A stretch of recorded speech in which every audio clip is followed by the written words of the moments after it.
I guess we better start with where your career started as a photographer, and what was the trigger that made you think, I want to tell stories through pictures? Yeah, it's interesting because it all revolved around a holiday to Tenerife. And I'd always enjoyed taking pictures, but never had any sort of nice camera. But my dad did. He had a Topcon RE Super. So I asked him if I could borrow it.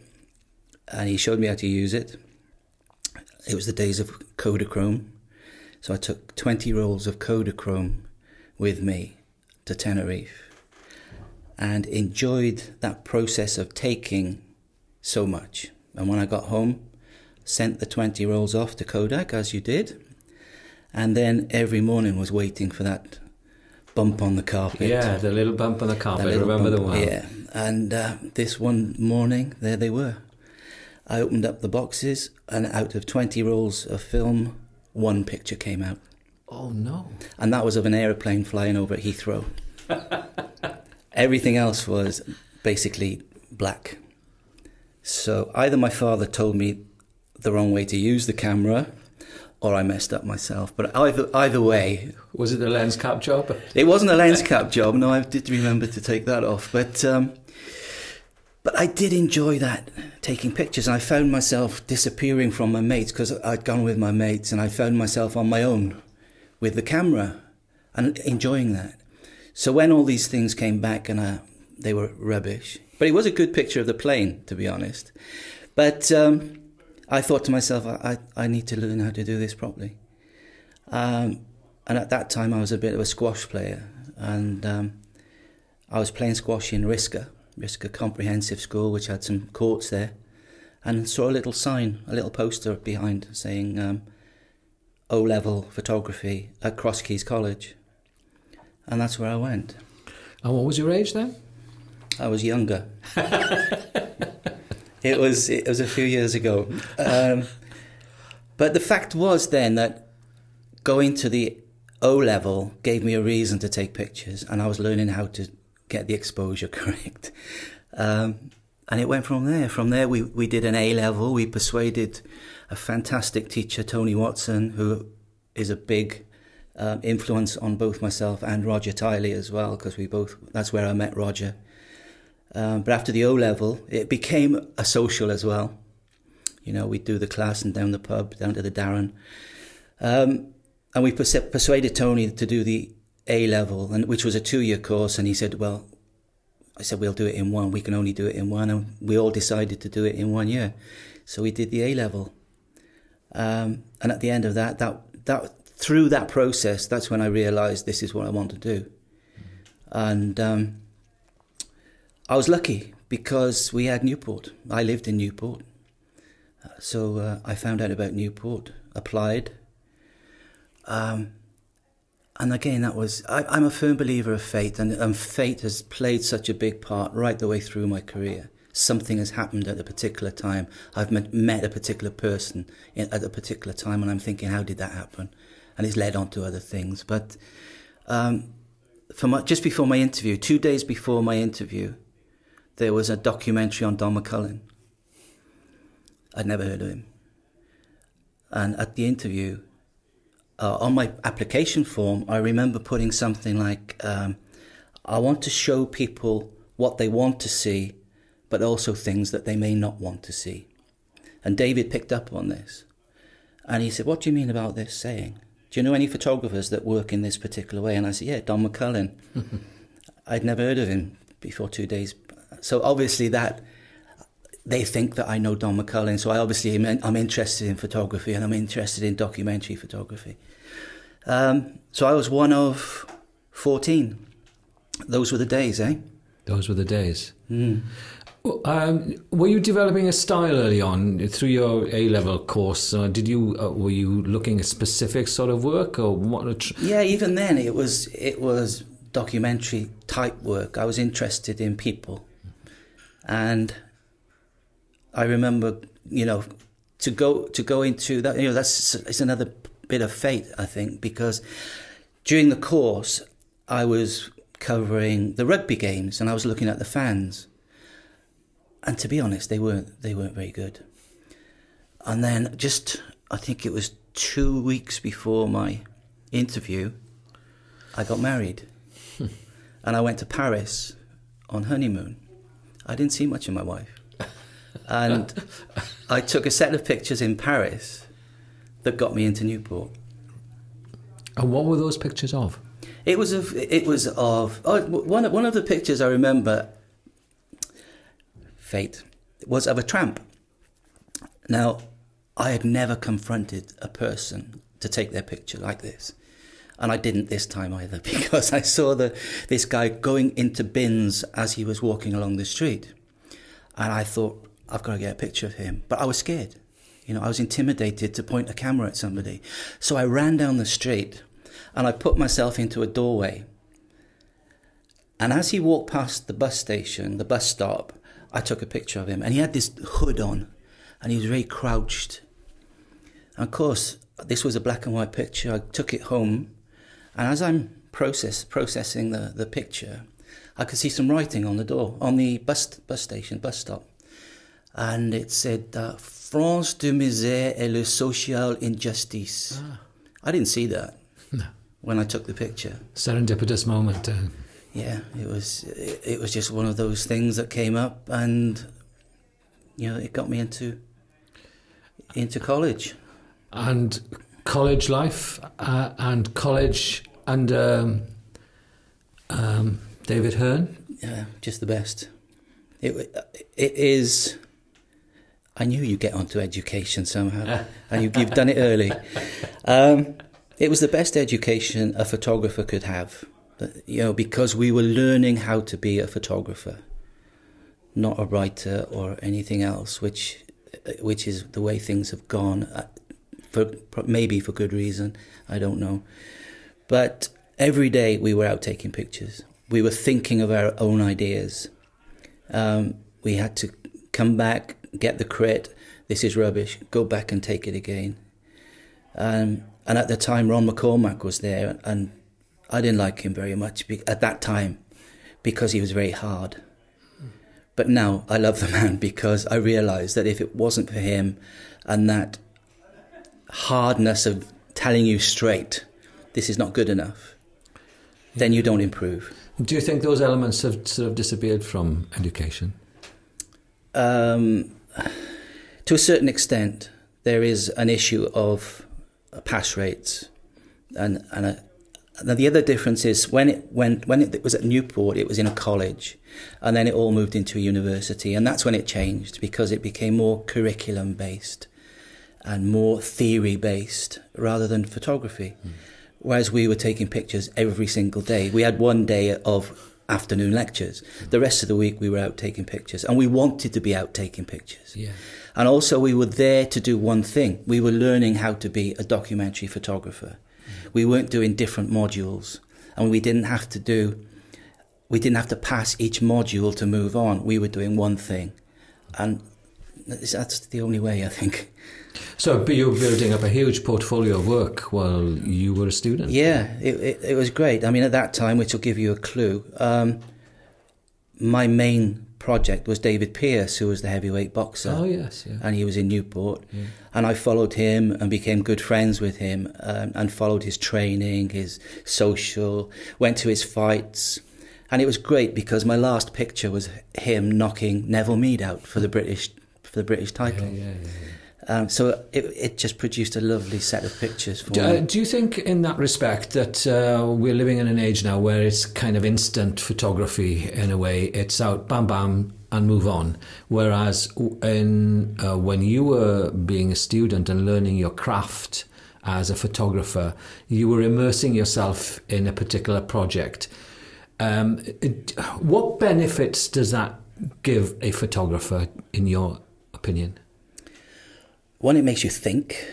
You have to think about what you want to take, what interests you, what interests you as far as the subject that you're going to take. And it gives you the time. And if there's one thing that I tell students now, it's time. You don't just go for 10 minutes, take a few pictures and leave. You have to go there, and maybe you have to go back, and maybe you have to go back again. And if you're not happy with the pictures, you go back again. And it's that time of getting to know your subject, learning about the people, learning about the way they work or the way they move or whatever. It's that little word of time that we had. I don't think students have that time now, or they've got other things to do. You know, I think that's something else, that there is so much that kids are doing now, whether it be socially or whether it be in a university, that they have so many different things they have to complete by a deadline, that they don't have that time to really concentrate on something. What was the main, you talked about time, but what was the main thing you learned as on being a photographer under David Hearn? It was, I think it was sort of having to do things yourself, and nothing was put on a plate for you. So you had to find a project to do that interested you, then you had to complete it. Whereas now, I think students are more inclined to wait for you to tell them to do something. And if you do that, they can be quite good. But it's that initial thought process of, what am I going to take, that I find quite frustrating. Because unless you have an interest in something, what are you going to take? And I'm finding that a lot of kids, they don't watch the news. They don't read papers. I'm not saying everybody, but I am saying the majority. So they've got no vision of what they want to do or what interests they've got. And even if they've got an interest, it's that research element that we had to do, and which we still do. People of Newport we still research our stories reasonably well.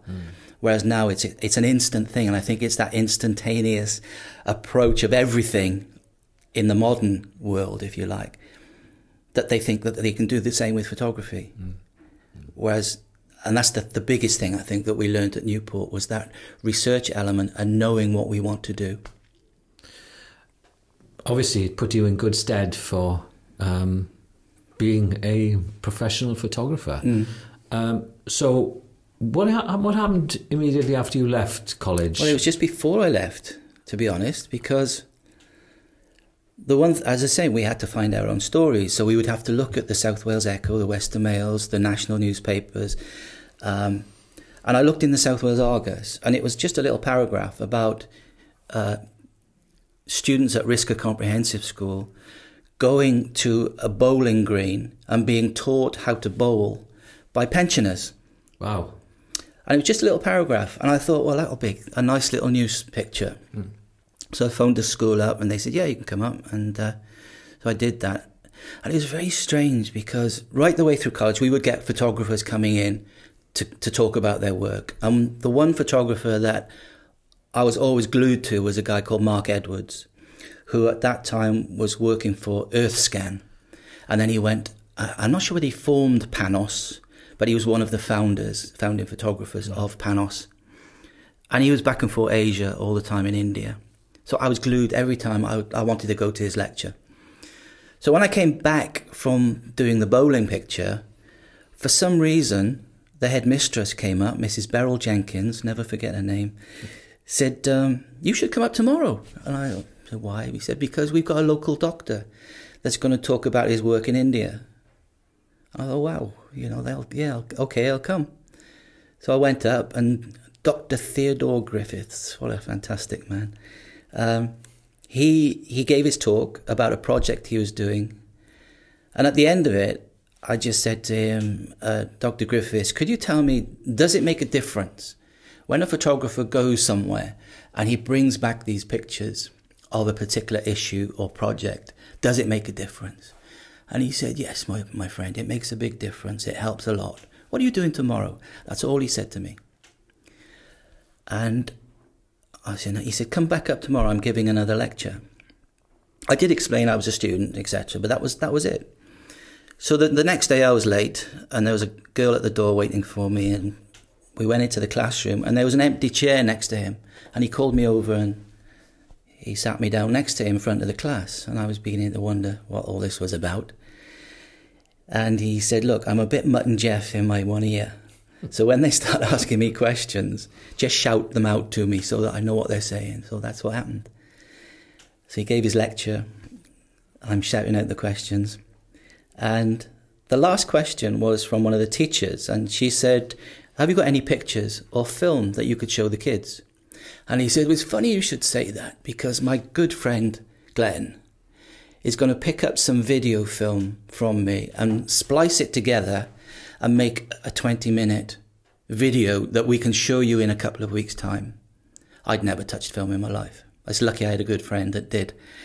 And he said, then Glenn is going to India in September and he's going to photograph the projects for me. Extraordinary. Unbelievable. And I thought to myself, yeah, I'll believe it when I see it. In September, I was on a Scandinavian Airways flight to Calcutta. Wow. And I had just a few weeks to go in uni. Or not, wasn't uni then, it was college. So I was on the plane to India in the September. So a wonderful serendipitous thing to happen to anybody, really extraordinary. What were your thoughts sitting in that plane going to India? How were you going to approach? I mean, you had the good foundation, and Hearn had given you that understanding of being a photographer, but now you were on a real trip. Yeah. To do real work. Well, the first thing I thought about was I wish I had a bigger seat, because the plane was so small. But I couldn't complain about that too much. My first thought was, how lucky am I? You know, because this was all paid for.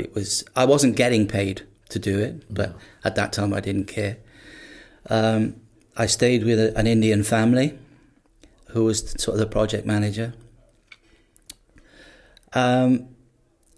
And it was excitement.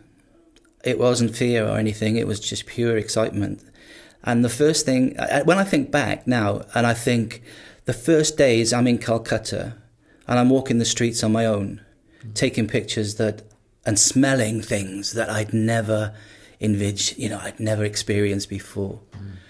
And that just made me feel so good that I was using now everything that I'd learned at Newport, and I know I was producing pictures that actually meant something. But those first few days were in Calcutta. I could go out by myself and just take whatever I wanted to take. And of course, because it was all new, there were loads of things that I was seeing. I'm sure a lot of it was very cliche because it was the first time I'd seen things.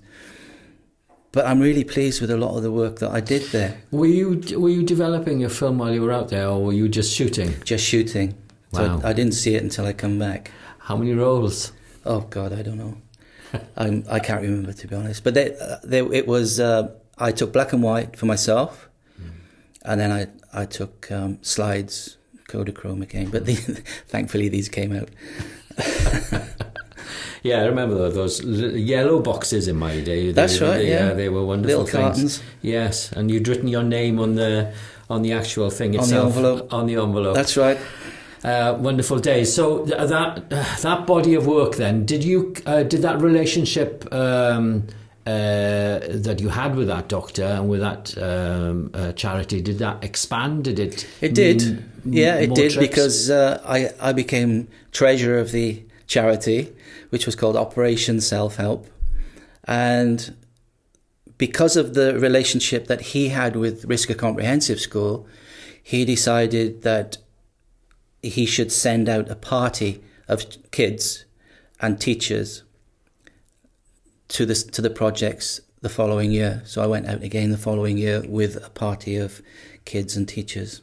Wow. And how long were you out in India in total? The first time was about 3 weeks, and the second time they were there for about 2 weeks, and I stayed on for another 2, I think it was. So charity important in your life, obviously, because you became treasurer of this particular Absolutely, and again, that's the way my career has gone. Obviously, the thing is with photography, there are different roads you can go down, and the road that gives me the more pleasure is that working for NGOs and that type of thing, but obviously you go down another road to earn a living. Yes. But yeah, charity has played a big part in my career.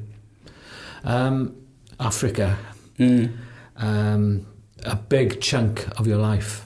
Massive. A massive chunk of your life, very important. Yeah, and still is, yeah. Okay.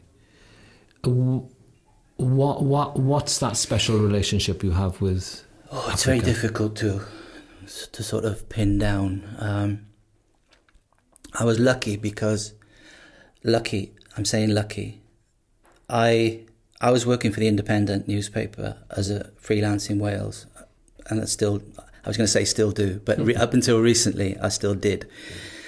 At that particular time was the major famine in Somalia, and I wanted to go. It was just one of those things I wanted to cover. How old were you then? Do you mind me asking? I was around about 30. Right, okay. Well, family No, actually, I was yeah? a bit younger than that. And family commitments, At I that guess. time, yeah. Yeah. Right, okay. So I asked the Independent if I could go, and they said yes. I then had to find a way of getting there. So I phoned Save the Children, and they said yes, they can look after me as long as I take a reporter with me.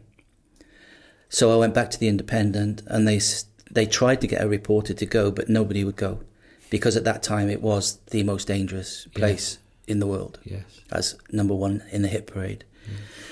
And so I went back to Save the Children and explained, and they said, well, we really need you to get a reporter to go. Within 5 minutes, I had a phone call from the Independent saying that one of the sub-editors had volunteered, James Roberts. So the two of us went to Somalia, and we covered it, and we were sending pictures back every day for the daily paper.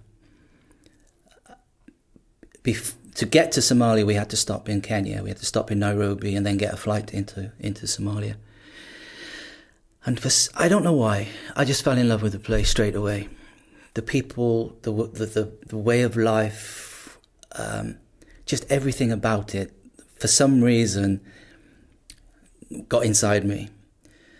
And then when I got to Somalia, obviously I was seeing things, even now affects me, I can even feel it now, that there were certain things that happened there that were horrendous, and taking pictures of things that shouldn't happen.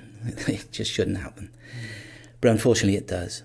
And also it was one of the most important times for me to realise how important being a photographer was.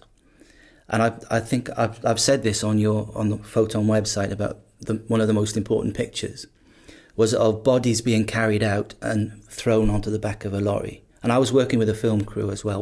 We joined together to share costs. And I was stood next to the cameraman, and I felt guilty. For the first time, I felt guilty about taking pictures of people's grief. Okay. And I just said, without sort of taking my eye from the camera, I just said to the cameraman next to me, should we be doing this? And again, he didn't even leave the camera. He just said, if we don't do it, who's going to see it?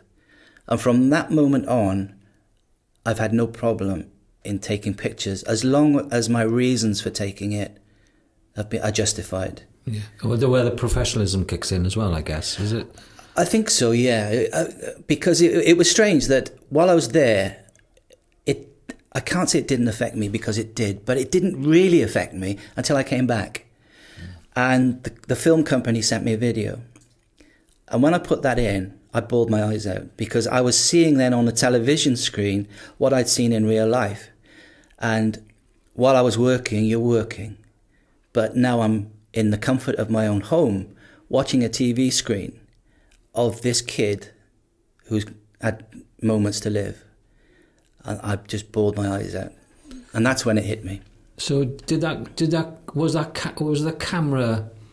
It's that cliche, isn't it? About it being a buffer, about being a barrier, and I think it is. I'm not sure it's the camera. It's your mindset, because you're working and you're concentrating on work. So I'm not saying it's that camera, but it's the way that you're thinking. And it's happened many times. If I've been in a dangerous situation, it's not until after the event I'm thinking, shit, what have I just done? And it is strange how a camera, or concentrating so much on the work that you're doing, how it can affect you. You were talking about the people and the empathy you have for the people, and I think that's very apparent in the book that you published about Africa. There's obviously an empathy with the subjects. How crucial is that, do you think, as a photographer? Oh, it's 100%. You know, unless you're comfortable yourself and you're confident yourself, and unless you have a genuine interest, especially in this type of work, unless you have a genuine interest, people will know.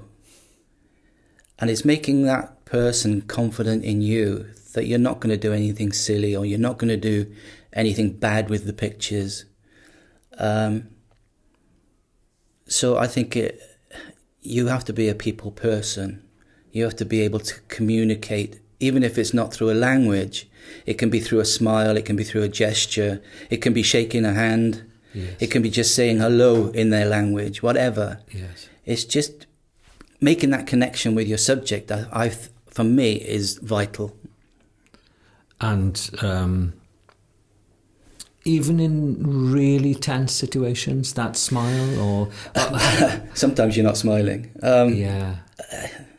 I can give you another example, which is in the book, of it was in Zanzibar, and it was during elections, and Zanzibar can be is a very violent place during election time, during the Tanzanian elections.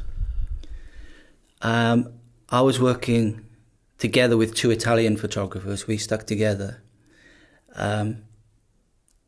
And every day we would be tear gassed.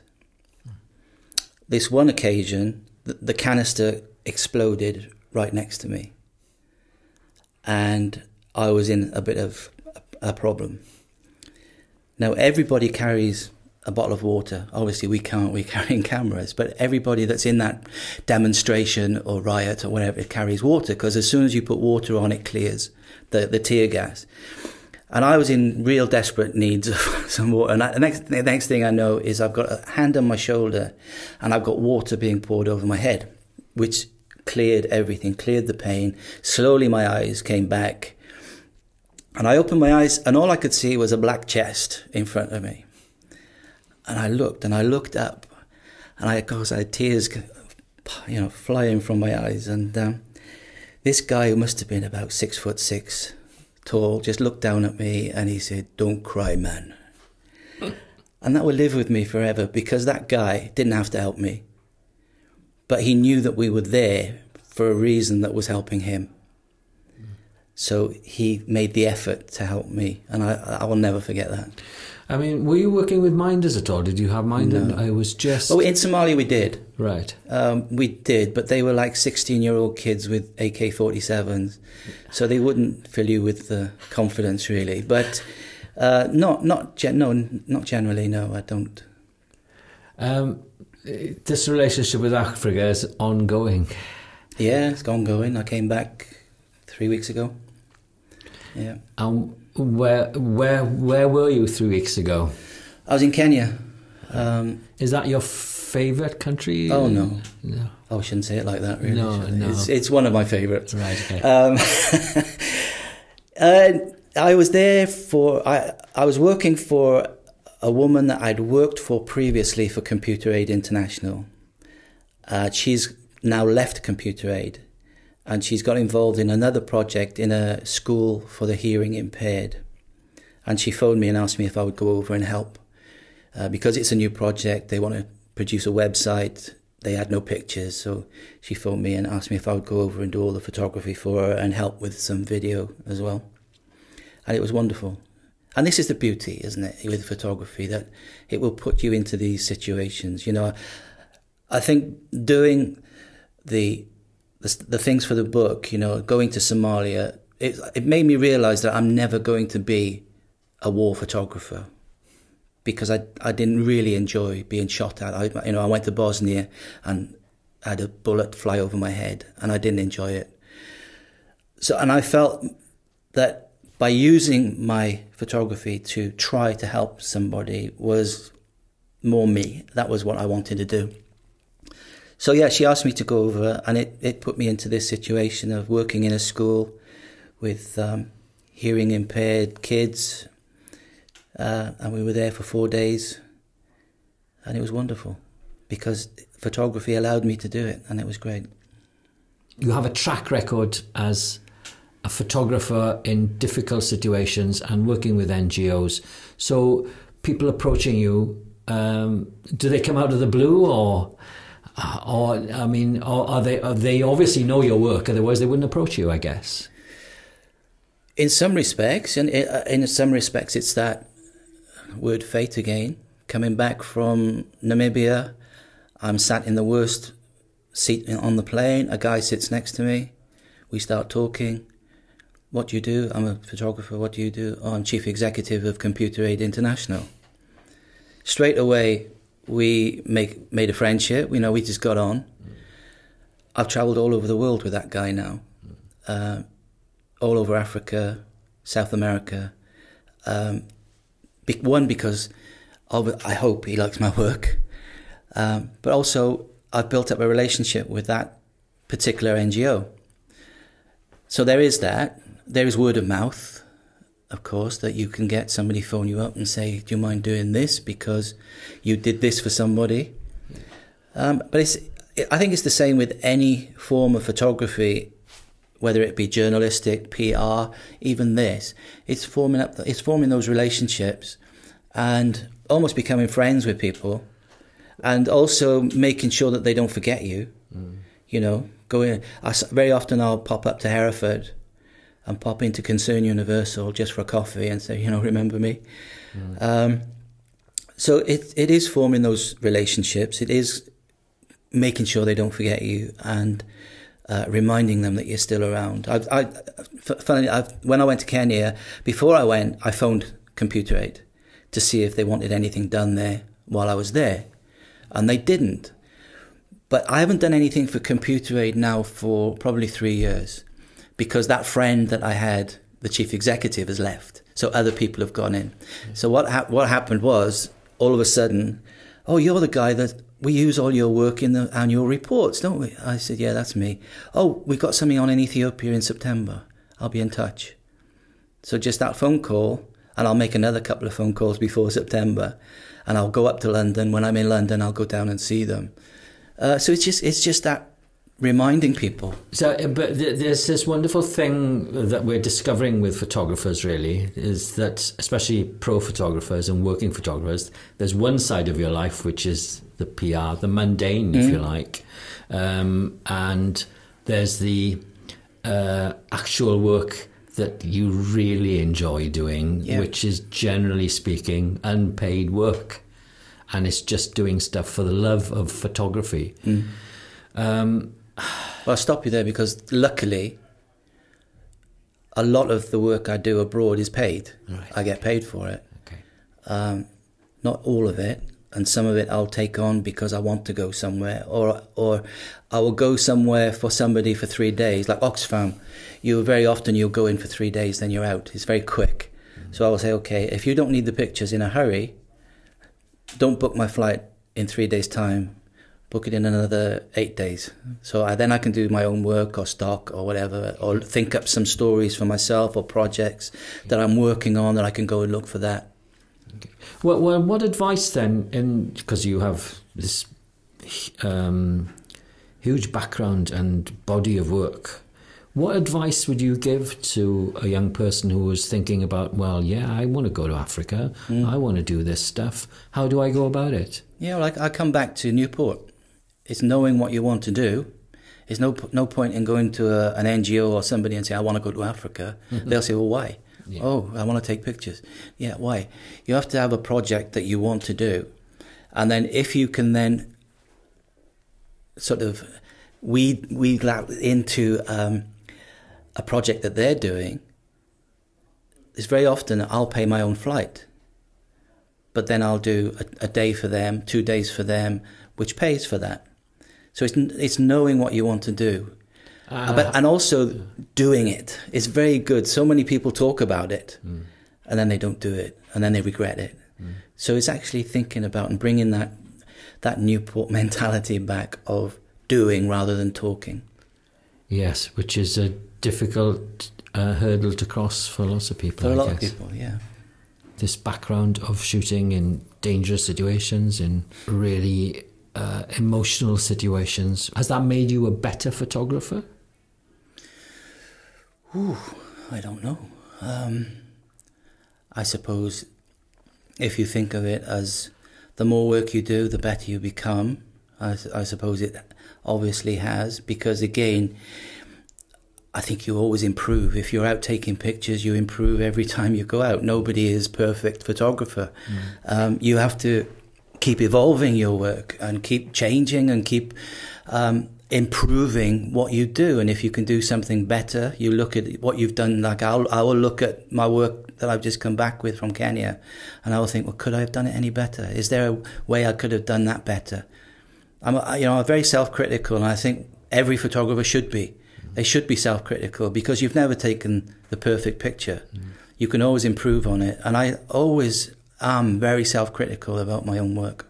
How important do you think it is for actual working photographers to pass on work? And how important are they in the great scheme of things educationally? No, I think it's important that professional photographers should go in and give their experience to students. Because sometimes, the people that I teach with, the teachers, are great teachers. And luckily, one of them used to work in a newspaper. But I think it's very important for people to know about the real world, which if you've never been a working photographer, sometimes you might not understand what is actually like outside. And I think that it's vital that people do go in and actually say it as it is. Because not everybody that goes to uni will be a photographer. And those that are need to know that if they're going to be a photographer, this is what they have to do. It's not just about writing a journal. You have to, every day, you have to be out there thinking about taking pictures, and you have to produce. David Hearn always says that anybody and everybody can take a good picture, but not everybody can take a good picture every day. And this is what a professional photographer has to do, and that's what the student has to realize, that when they leave, it's not as easy as people think. I think people sometimes go into photography thinking it's an easy profession, and to me it's one of the most difficult, because you have to know so many different subjects. You have to know geography, you have to know history, you have to know social history, etc., etc. Yeah, and where the sun is during the day. Yes. So yeah, I think it's vital that professional photographers do go in and pass on. Right, we're going to jump. Okay. I think take a big leap now, I think you've been an instigator of the Eye Festival, which is happening this end of September, October this year. Tell me a little bit about how that all came about. Oh, yeah, okay. I was the official photographer for the International Ceramics Festival in Aberystwyth Art Centre, right? Okay. Which happened every other year. Right. And I did it for about 3 festivals, and thought the actual template of the festival would work perfectly for a photography festival. So I approached the then director of the Art Centre, Alan Hewson, and he must have had to think about it for a year. And the following year, he pulled me to one side and said, let's give it a go. And we could do it every other year between the ceramics. So that weekend would be full every year. So together, we put together the first festival. The one thing I did say was that if we're going to do a festival, then it has to be world class. I don't want it to be a local festival. I want it to be the world's best photographers coming to Wales to talk about their work and to exhibit their work. So the first festival, I was lucky that I knew enough people to ask. Marco Longari, and it's a fantastic Italian photographer. He was one of the Italians on the streets of Zanzibar. So he's head of pictures in Africa for Associated Press France, AFP. Yeah. John Downing, I'd interviewed for a radio programme just a couple of months previous. Eamon McCabe, I worked for because he was picture editor of The Guardian and the Observer. So all these people I was phoning up and saying, could you come? And they're all saying yes. So we had a fantastic lineup for the first. And it just worked perfectly. The whole weekend, we had such a good response. Not so much in numbers coming, but we thought, okay, it's the first one. But the comments afterwards saying, this is brilliant. You know, we should do this more. And what year was this? This was 2012. So that sort of made me even more enthusiastic. Obviously, we had more time now because we had 2 years for the next one, 2014. And again, we had some brilliant speakers there. And the only disappointing fact was that we didn't get the numbers that I was expecting as far as bums on seats. And then when we looked at the weekend, we were up against, I think it was the World Cup at that time. It was the same weekend as Glastonbury. So we discussed it, and this year we've decided to move the weekend away from that midsummer where there's loads going on. So we've moved it to the 30th of September, 1st and 2nd of October. I think probably, I'm not saying it's the best lineup we've got, but it's the equal of anything we've had. Some fantastic Rebecca Naden, PA photographer, Zed Nelson, multi-award, World Press Award winner, Nick Danziger, who's, pretty well known for his documentaries on TV as well as his photography. So again, we've got a fantastic lineup, and we're hoping we can get more bums on seats.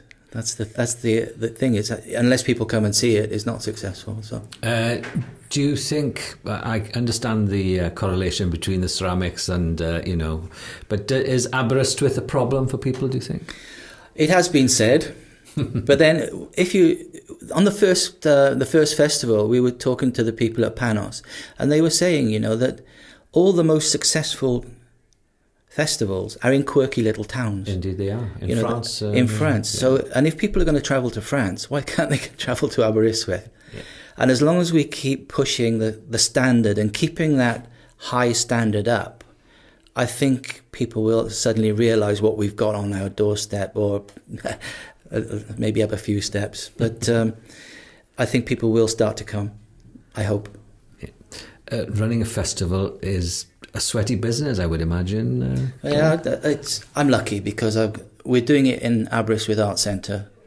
So obviously there are people there that are helping out, and they are fantastic. A good friend of mine, Nerys Royal, who works at the College of Music and Drama, she's been absolutely wonderful.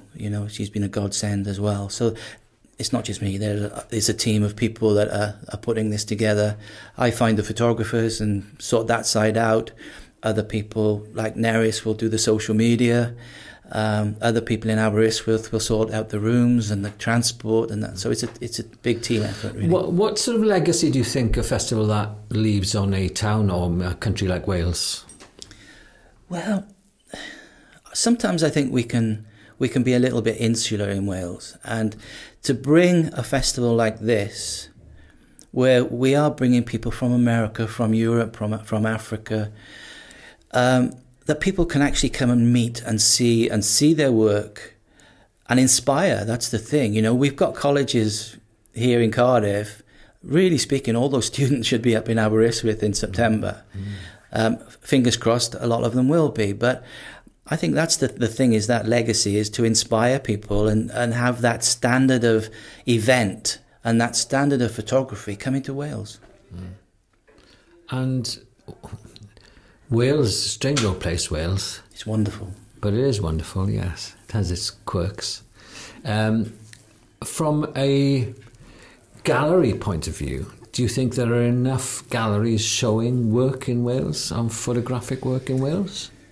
And that we should maybe have, you know, a gallery in Aberystwyth, a gallery in Bangor. We have Oriel Colwyn, which is doing Trojan work, showing photographic work. And there's the library, which showed Philip Jones-Griffiths' work, wonderful exhibition. It was, yeah. It was one of the best exhibitions I've actually had the privilege of going to. It was wonderful. But do you think there's a lack of that in Wales? I think so. More of it? I think so, especially in Cardiff. Yeah. You know, we're the capital city, and what have we got? Hopefully there will be a gallery in the museum now, which I think David is pushing for. So hopefully there will be a permanent photography gallery there, fingers crossed. And then we've got Penarth, and you know, but as a town centre, we haven't got anything at the moment, and I think that's a disgrace. You know, when you think of we're twinned with Baltimore, and if you think of Baltimore, I've never been there, but what I gather, you know, they've got 6-8 galleries in Baltimore just purely for photography.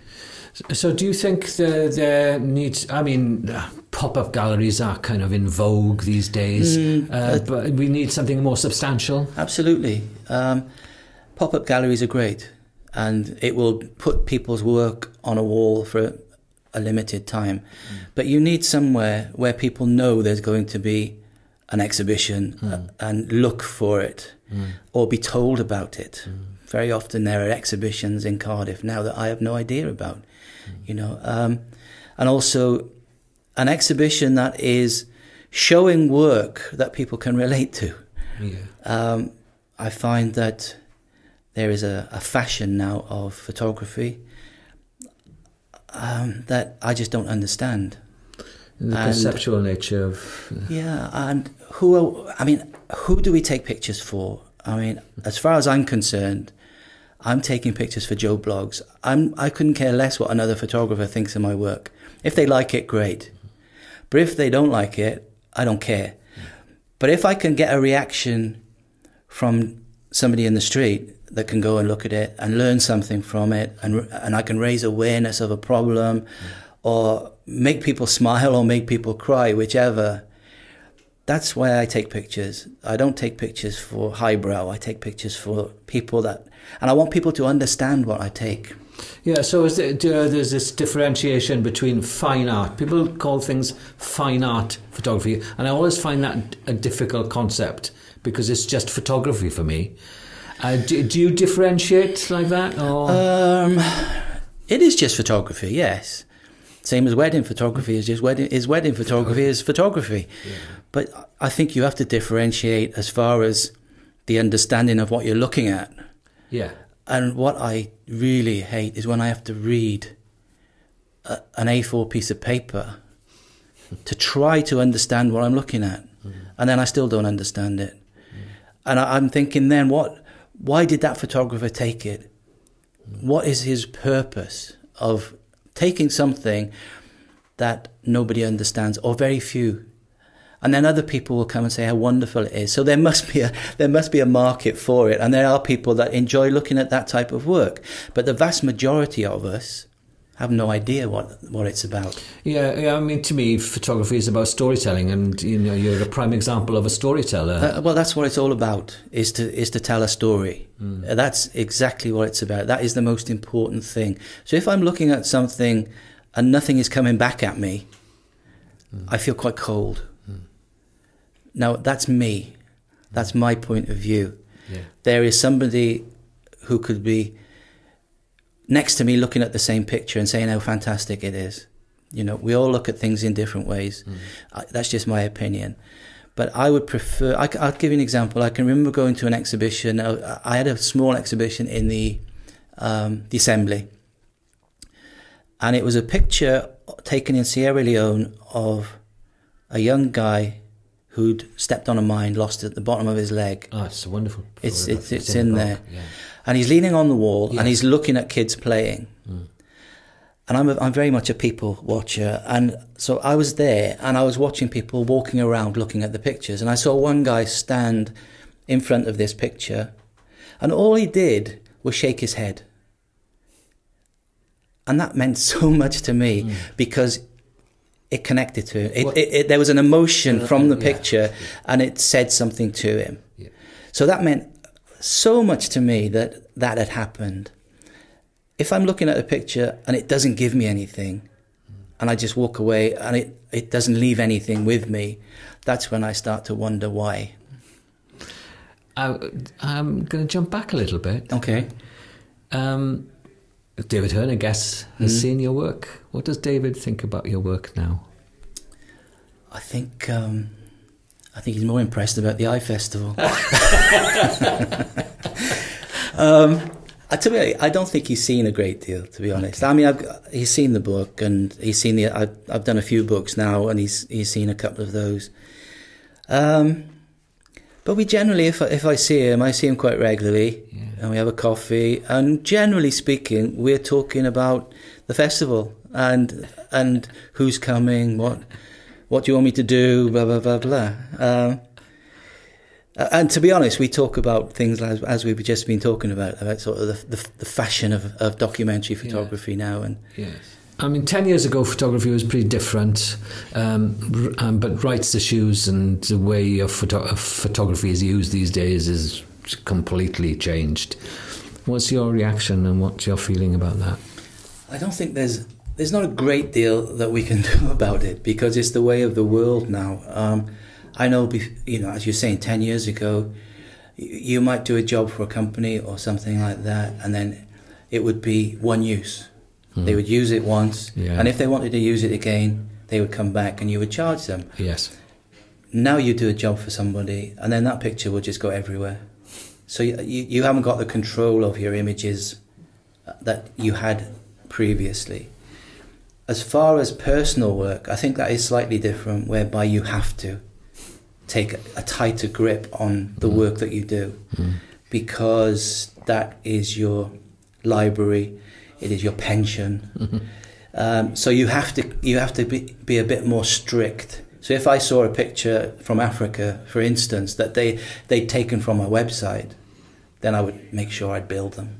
Make sure I got money off them. Because if somebody comes to me and says, "Glenn, can we use a picture of yours, blah blah blah, for this use?" then very often I'll just say, "Yeah, that's fine," and it'll be a minimum fee. If somebody uses it without my permission, then I would whack them good, because they haven't got the courtesy of even asking me, "Can I use it?" So I think we're living in a different world now, and we're going back to computerization and being able to send a picture and email a picture to 20 or 30 magazines and newspapers, whereas before we couldn't do that so much. It was a bit more difficult. So as far as my ching work is concerned, I've got a much less stricter attitude towards that, because I know it's the way of the world and it will go out there. With my personal work, that's different. I'll keep a much stricter, it's a stricter regime with that. Stock photography, and do you use it, and what value do you see in it? I think it is valuable, because I think the photography market, as far as newspapers are closing. The market, I believe, is shrinking, so that the way how you can sell your work now, I don't think is as big as it was. There are more photographers out there now taking pictures, so you have that competition. So I believe that stock photography is very important, and it can be important for certain photographers who just use stock photography for their incomes. Keith Morris in Aberystwyth, Jeff Morgan in EMYR, the majority of their income comes from stock photography. From my personal point of view, I'm not very good at it.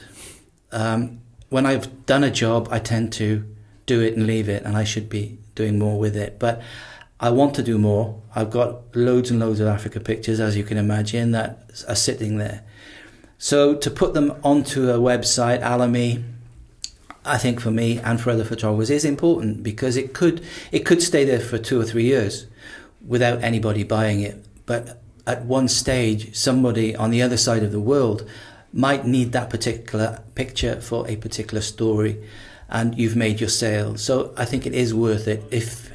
If you've got pictures lying in a drawer doing nothing, they just as well go onto a website and do nothing with the possibility of it doing something. So especially now, I think it's an important way of making an income.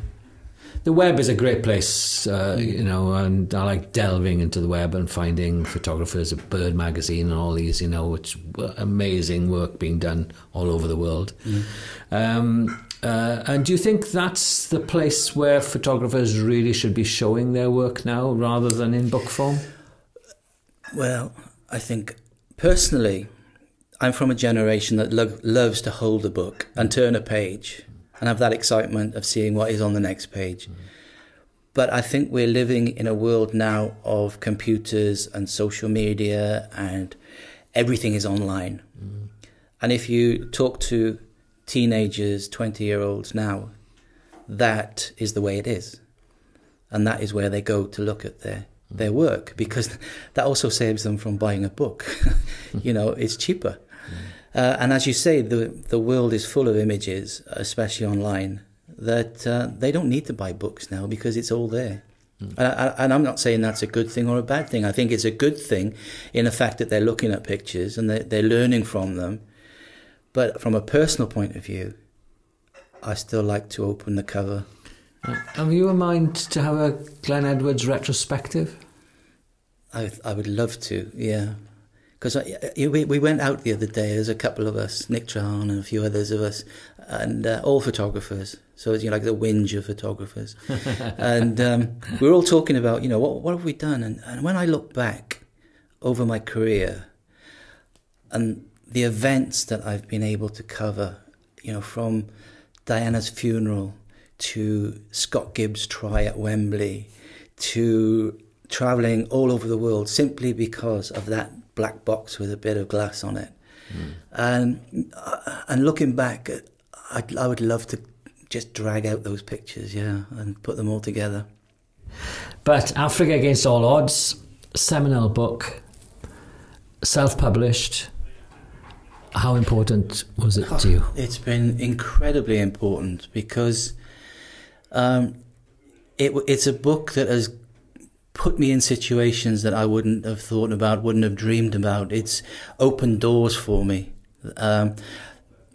As you said before, that I do some teaching. I wouldn't do that teaching unless I'd done that project. There are commissions that I wouldn't have done without that book. It's opened so many doors for me. I wouldn't give talks unless I'd done that book. From a personal point of view, I would wish that I had waited another year, another 2 years before I'd done it. Sometimes I think it's a bit too general. It's the whole of Africa inside the covers, and I sometimes wish that I had tightened it up a little bit and waited for stronger work to go with particular chapters.